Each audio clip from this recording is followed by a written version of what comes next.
Brexiteer, Conservative MP for North East Somerset, Jacob Rees Mogg. Good morning to you, Jacob. Good morning, Julia. Do you agree with Justine Greening that the only way to break the deadlock on Brexit is actually just to have a second referendum? The only people who want a second referendum are people who want us to keep on voting until we vote to stay in the European Union.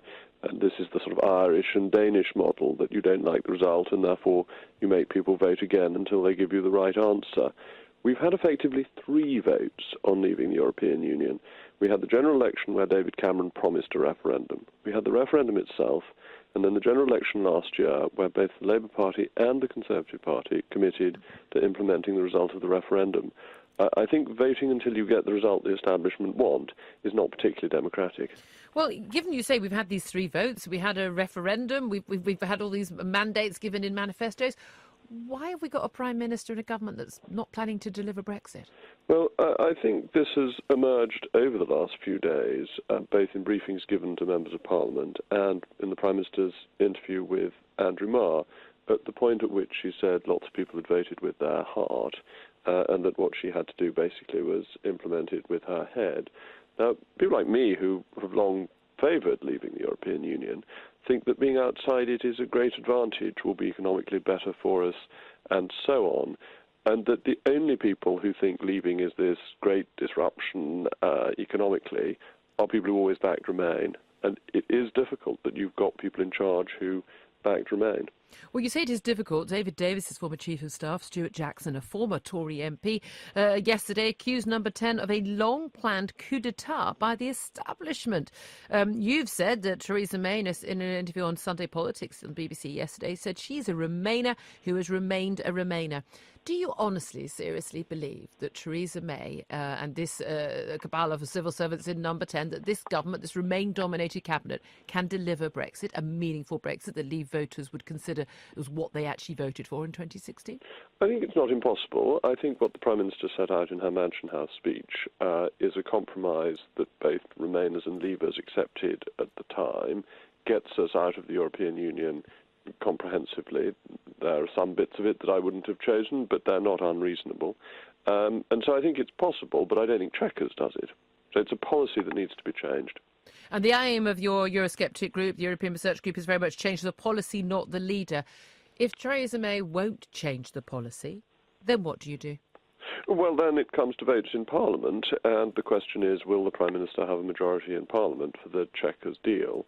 And it looks as if she doesn't. That yesterday Peter Mandelson came out to say that it was a very bad deal as proposed under Chequers, and that indicates that the pro-European wing of the Labour Party doesn't like it. Normally the opposition votes against things because that's what oppositions do. If there isn't sufficient support within the Conservative Party, this deal will not get through the House of Commons. And then what happens? And then we have to have another deal, or we leave on WTO terms. And leaving on WTO terms means we trade with the European Union in the way we trade with the rest of the world, which is nearly 60% of our trade, and that we don't have to pay them £39 billion. So it's nothing to be fearful about. Well, the Prime Minister, in her interview on Andrew Marr yesterday on the BBC, seemed to make it quite clear that no deal was worse than a bad deal. I mean, she kept saying the words, no deal is better than a bad deal. But actually, in her other statements, she made it quite clear that was her biggest fear, and she would actually go ahead with pretty much any deal. I mean, the message has gone out to Michel Barnier and the rest of the European Commission, have a field day, demand what you want, the Prime Minister's going to give in to it. It's unfortunate that this should be the approach, that if you look at what the Prime Minister was saying about the negotiating position, if the EU says they don't like it, we immediately scuttle off and say, well, we won't ask for that then.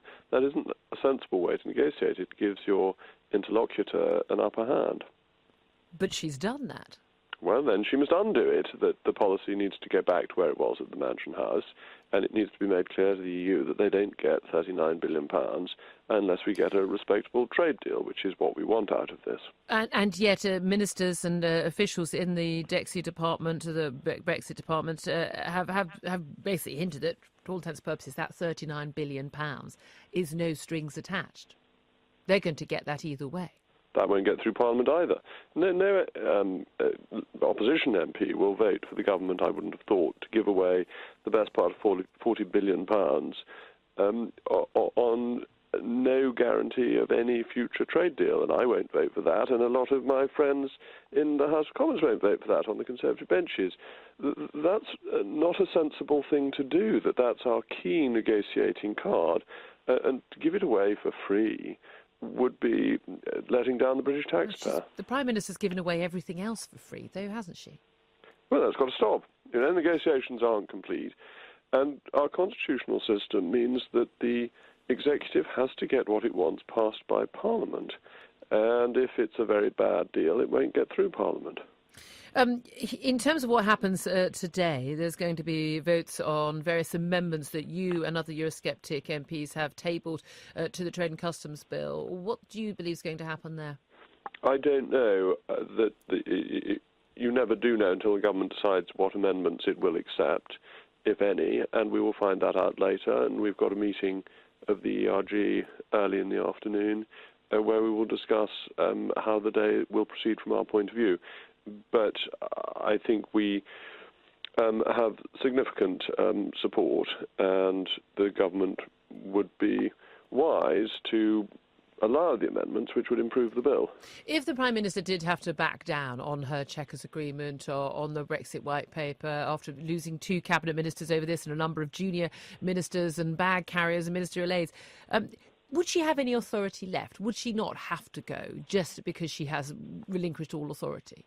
No, I think the willingness to change one's mind is a sign of strength rather than weakness, that people don't always get things right the first time, and I think it is sensible to say a politician who has looked at the facts, looked at the parliamentary arithmetic and decided that a policy is impossible is a wise politician rather than a foolish one. After the 2017 doomed election campaign, 2 of her closest aides were forced out. They had to resign, take responsibility for that. Do you think that Ollie Robbins, who was seconded from the Brexit department to work in Number 10 as the Prime Minister's Brexit advisor, who surely must be playing a major role in the drawing up of this white paper and the Chequers agreement? It certainly wasn't David Davis playing a role in that. Do you think that he has to fall on his sword and go, even though he's a civil servant, that actually his services are no longer needed? I wouldn't pick on individual civil servants. This is the policy of the Prime Minister that she pushed through the Cabinet. The responsibility is the Prime Minister's, not Mr. Robbins or any other individual civil servant.